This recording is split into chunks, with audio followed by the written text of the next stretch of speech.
नमस्कार दोस्तों। आज मैं एक ऐसे योद्धा की कहानी सुनाने जा रहा हूँ जिसने लगभग 72 घंटों तक लगातार 300 से भी ज़्यादा चीनी सैनिकों को मारा। वो शख्स जिसने अपनी माँ के दूध का कर्ज भारत माँ की सेवा करके उतारा।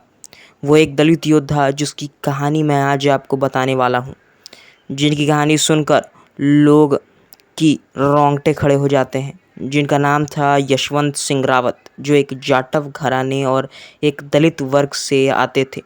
कहते हैं देशभक्त और एक मिलिट्री जवान का कोई धर्म या जाति नहीं होती है, लेकिन आज हम यशवंत सिंह रावत, वो जाबाज जो अकेले 72 घंटों तक 300 सैनिकों से जूझा और अरुणाचल को बचाया, आज उसकी कहानी सुनने वाले हैं। जिसने 1962 में हुए भारत चीन युद्ध के कई किस्से आज भी जीवित हैं।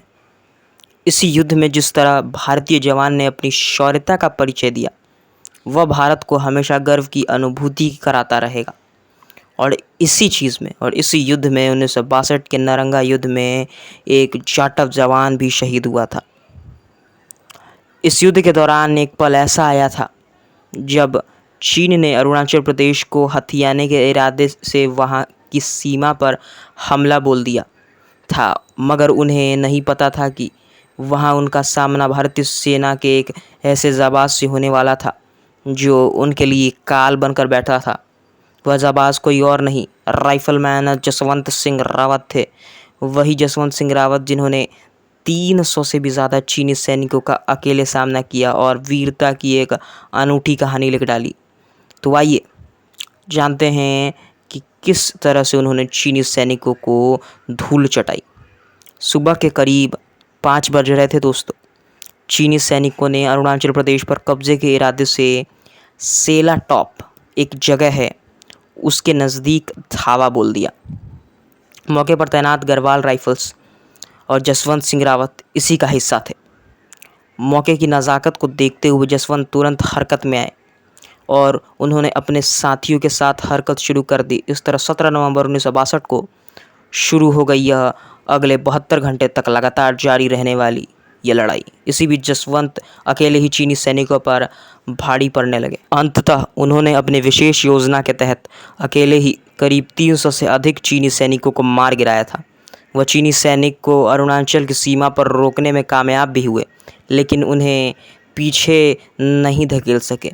कहते हैं कि लड़ाई के बीच उन्हें पीछे हटने के आदेश दे दिए गए थे, लेकिन तब भी जसवंत सिंह रावत चीनी सैनिकों के साथ लड़ते रहें, चीनी सैनिकों के साथ जूझते रहें और इस लड़ाई में बहुत देर तक टिके रहें, 72 घंटे से भी ज़्यादा तक टिके रहें।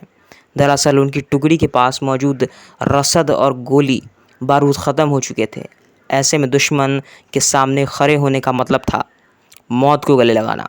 पर जसवंत थे। उन्होंने इस आदेश को नहीं माना और अपनी आखिरी सांस तक दुश्मनों का सामना करते रहे।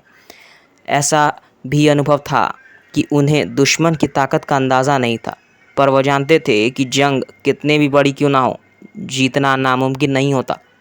और यह चीज़ें उन्होंने ठान ली थी अपने मन में कि इस जंग को जीतना है। वो गढ़वाली लड़का जिसने ठान लिया था अपने मन में। जसवंत की शौर्य गाथा में सेला और नूड़ा नाम के 2 बहनों का जिक्र भी आता है।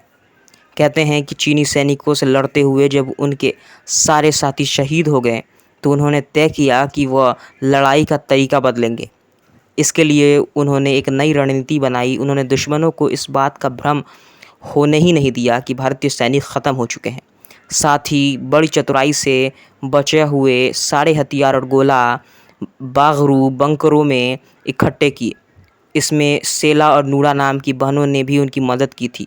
उन्होंने जसवंत के खाने पीने का भी बहुत ज़्यादा ही ख्याल रखा था, और इसके बाद जो हुआ वो आपको पता नहीं चल सकता, क्योंकि जल्द ही जसवंत की तरफ से खामोशी देखकर चीनी सैनिकों को भरोसा हो गया कि भारतीय सैनिक ख़त्म हो चुके हैं। मसलन वह निडर होकर आगे बढ़ने लगे। जसवंत को इसी मौके का इंतज़ार था। उन्होंने अचानक पर गोलियां बरसानी शुरू कर दी। वह अपनी जगह बदल बदल कर उन पर हमला कर रहे थे। वह कुछ इस तरह लड़ रहे थे जैसे मानो एक आदमी नहीं बल्कि कोई बटालियन लड़ रही हो।